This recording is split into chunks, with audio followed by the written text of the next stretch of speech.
Hi, I'm Renita Francois, back again with the Mentorship Virtual Panel, MVP, and I'm here today with my girl Kelli Gooden, and today we're talking money. So Kelli, this is your area of expertise, and I'll let Kelli get into her background, but what we want to talk about today is the big question. How do you negotiate an offer? How do you make sure you're getting paid what you're worth? When is the right time to ask for a raise? Let's get into unpacking some of these things. For sure. So I've been in HR for about 12 years in a variety of different roles, both as an HR generalist and now I'm in a specialist role. I'm the VP Talent and Diversity for a financial services firm, so I'm specifically focused on increasing the representation of Black Americans at the company I work for, but also increasing diversity across the firm, and specifically in financial services. So to your point about how do we ask for and command the salaries that we want, it's a couple of things. One is it's doing your homework. You have to know what the role you're in and what the industry you're in, what salaries they command. You can of course ask for any amount you want, but it helps to do your homework a little bit. You can go to Glassdoor, you can do your research, ask friends, ask your career services team at your university. But make sure you start by doing your research to get the foundation of what does this role generally pay, what's the range. A lot of companies, at least for roles, have a range. They don't just have one salary, $75,123.50. It's a range. And so if you do your homework, you can make sure that you're in the top of that range. And you can ask for and command the top of that range because you have the experience, you bring a certain level of skills that's unique. When you're highlighting your skills, you're talking about what makes you a strong candidate for this role. What do you bring that other candidates can't? What makes you deserving of the salary that you've asked for? And then on the back end, know what you're not going to accept. You have to be willing to say no sometimes. And I know that's hard for us. To go into a job that you're like, oh God, I really, really want to be in this job. But if they come to me with a salary that I can't live off of, that I can't support my family with, it's just not going to make me feel good about it, you're going to get into that role and feel resentful. And you've got to do that role every single day. So know what you're worth, know what you're willing to say no to, and if it's not meeting that need, feel free to say no. There are other people who will take that and good for them. In the meantime, you will be free to go and find the role and the salary that you deserve. Yeah, I think you made several great points, and there are a number of ways that people can do their research. Like you said, people can look at Glassdoor. If you're interested in a government role, all of those salaries are public information, and you can actually go online and look at, jobs or postings for positions similar to yours, and get an idea of what those salaries are like. But we can also lean on each other, on our friends, and we should talk more about money. We don't talk enough about how much we are making and how much we should be making. And so how would you recommend someone broach that topic with their friends and break the ice on sharing information about compensation? You're exactly right. We should be sharing it. And I think one of the things that's great about being millennials is that we naturally do it. We come out of college saying, okay, well, how much did you get for that? How much did you get for that? And then we get out of college or undergrad or grad school, and then you're like, oh, I don't want to ask her how much she's making. Why don't you broach the topic by saying, hey, I'm thinking about XYZ job, and this is the amount I'm thinking of. Does that sound right to you? And then Renita could say to me if I was asking her that question, oh girl, I've been working in this field for X amount of years, and I know that that's either too much or that's not enough. You're not valuing yourself enough. This role makes 10 times more. And so put yourself out there, even share with your friends, pay it forward. Tell your friends if they're looking for a role in the company that you're at, saying, hey, when I was in that role, I made X, and I know so-and-so makes Y. Feel free to share it. Companies are starting to come hip to the fact that we should talk. There's nothing wrong with talking about your salary. And if anything, it helps you understand and do your research a little bit more to kind of know what the foundation is and how much people are making, so that you can do that when you're asking for the salary and you're commanding that salary, that you're knowing where to come at, and also that you can know where to say, you know what, I can't live off of that. Or, hey, I wasn't making that, and I really want to make that much more. There's no reason why, even if you were making $20,000, $30,000 less than what the minimum is, to go ahead and ask for the mid-range. Don't limit yourself. Yeah, those are excellent points. It's also good to know the laws in your state. Yes. In New York State, where we are, for example, an employer can't ask you about your salary history. And New York came to that position because they're trying to remedy the fact that minorities and women are paid less.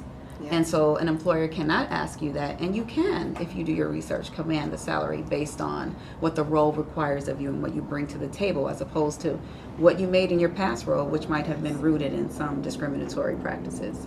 And so then my next question would be around, once you've secured the job, you've been in the role for a while, you've been showing yourself, worthy of the next level, how do you open up that conversation with your boss? Yes.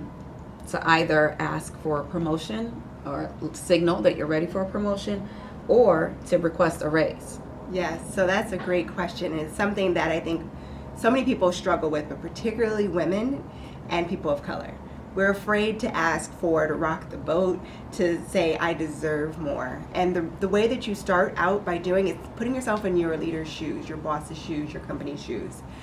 Think about what's important to them. What is it that you've delivered? What's unique about your role? What experience do you bring? What value can you add to them? And you prepare that in a presentation. If Renita was my boss, I could say, listen, Renita, I've been with this company for 6 years. Insert the number of years you've been with the company. I've presented on this deck. I've brought these new clients. I've built this new project. Remember when I helped Sharon do this leadership development, and I brought my team along? And because of all of these things, I believe that I would like to see an X% raise. I'd like to see X salary. And this is why I think that I deserve this. I've done my research, and I know that with this amount of years of experience, I could command this salary. I really enjoy working with you. I would love to stay at this company, but I believe that I deserve this, and I'd love to have a conversation with you. Open it up for a conversation. It doesn't have to be, I expect this amount. If you don't give it to me, I'm quitting. Does she have a backup job to do with that? We recommend it without the backup job. Have the backup, but be willing to have that conversation. And the second thing I would add too is think total comp. So it may not be, your boss may say, you know what, I may not be able to meet you at that base salary level. Don't go away and be like, all right, goodbye, it's good conversation. No. Okay, well, you can't meet that. Can I get this bonus? Can I get, X amount of, can I get stock? Hey, what else you got? Can I get more PTO? Can I get something? Whatever your total compensation package consists of, ask for it. It doesn't have to just be base. You want your total comp to be whatever amount you're getting to. And the other thing I would say too is buffer it. This is what white men are great at. They don't go in there, if they want $10, they don't go and say, I want $10. They're like, no, I want $50. And they might only get 35. And they're like, okay, good, that worked out. Right. Be willing to go ahead and ask for it. And to be fair, white men, not just white men in general are more comfortable than doing this than women or people of color. But feel free to ask, buffer it a little bit more.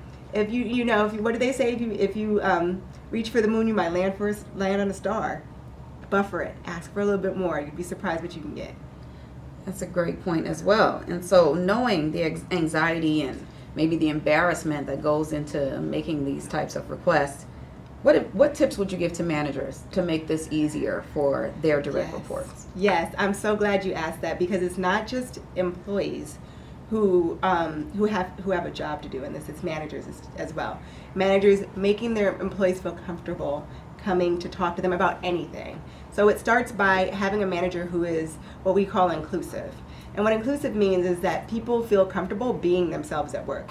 Your employee should feel comfortable coming into your office to ask about anything. How do you do that? You open yourself up. You say, you know what, there was a time when I asked for XYZ. It doesn't have to be a raise. It could be I asked for more time off, or when I asked for to go back to college and my job supported me. Giving those examples of a time when you did that. The second thing I think that managers should also consider is, what is your total, what is your wiggle room? What can you offer? Because a lot of times managers are quick to say no for a number of reasons, whether they've seen it not work, they know that the company's tight right now. Think about your total opportunity, or your total window of opportunity for whether it's a raise, whether it's promotional opportunities, especially if this is a top talent. You want to keep them. Let's think about, where can we wiggle, where can we compromise, how can I help that talent get to what they need, especially if this is somebody you want to retain. Let's say the conversation doesn't go the Yeah. way that we want? And the answer is, in fact, no. Yeah. What steps should you take in between asks? Mm-hmm. Is there a recommended amount of time? Is there some Yes. work that you should be doing in between making these requests? And what can you offer to our viewers as a strategy for how they should look at that? I love what you say is there amount of time, because the other thing is, after that meeting, if you get a no, which sometimes you may get a no, don't let that no just be the end all be all. Sometimes you say, okay, well, what do I need to do to prove to you, to demonstrate that I have these skills, or what do I need to do in order to get closer to this number? And so you do set up a time frame. You have that conversation with your leader, a cadence. They may say next year. That's not realistic. You should wait. You should definitely have that conversation. Maybe every quarter. Maybe it's every month, depending on your leader and what he or she says you need to do in order to demonstrate that you have achieved what they want to see you have achieved, in order to say that, yes, you've earned that raise. Yes, you do deserve XYZ increase. So set a time, put it on your calendar, and don't forget to check in. You proactively reach out and set up those meetings. I myself have meetings, and I just joined my job. I have meetings with my leader on the calendar already every quarter to check in on my performance. There's no need for you to wait for your mid-year, your year-end conversation to have these career conversations. And if you ask for a raise, it is your right to follow up and say, here's what I've done. Make a checklist. I have done X, Y, Z. Here's how I've delivered on this, and here are the metrics for how I've delivered on this, and I wanted to show you that I've done this.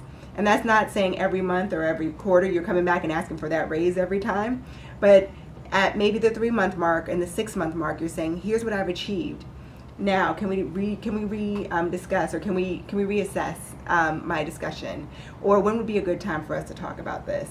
And use that cue from your leader. Again, it may be no, it may be wait until the end of the year, but don't let them forget. Be proactive about it. Stay in their face in a very professional way. Stay in their face about it, because you deserve it. So thank you, Kelli. This has been great. I've really enjoyed this time talking with you about such a complex and anxiety-driving topic. But I think we got some good jewels out of this conversation with Kelli, and one of those is just to ask. That's the first thing. If you're too scared to ask, then we're not really going anywhere. Yes. Document your accomplishments, right? Yes. Make sure that you're really able to articulate and make the case for your promotion, or for why you are deserving of the salary that you're asking for. It's to do your research, do your homework, compare what do the salaries look like across the landscape and to people in similar roles. To also ask your peers and to open up that conversation, to be regularly checking in with your boss, and for managers to support their direct reports in having these conversations that we know are difficult, right? Are there any last words that you'd like to leave us with? Sure, just a couple of things, 3 quick ones. I'll be super quick. One, I think that we already discussed it. Do your research. Please do your research.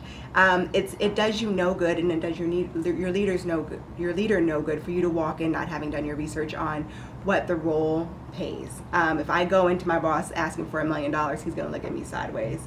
He might ask me to leave. I need to do my research first to help make this process easier for him. 2, know your worth. Don't settle for something if you don't have to. Mind you, we all have to pay bills. We all like to eat and live indoors. At the same time, if you can hold out for a little bit more, do so. The one thing that people don't know, and this is number 3, put yourself in the company's shoes. If you are applying for a role and they've made you an offer, they want you. They decided that they want you. There is something special about you, and they've put these other candidates on hold. Now, this is your unique opportunity. You are in a specific place to say, I want X amount of dollars. And be proud of it. Don't kowtow, don't hang your head. I want X amount of dollars. And know your worth, demand it.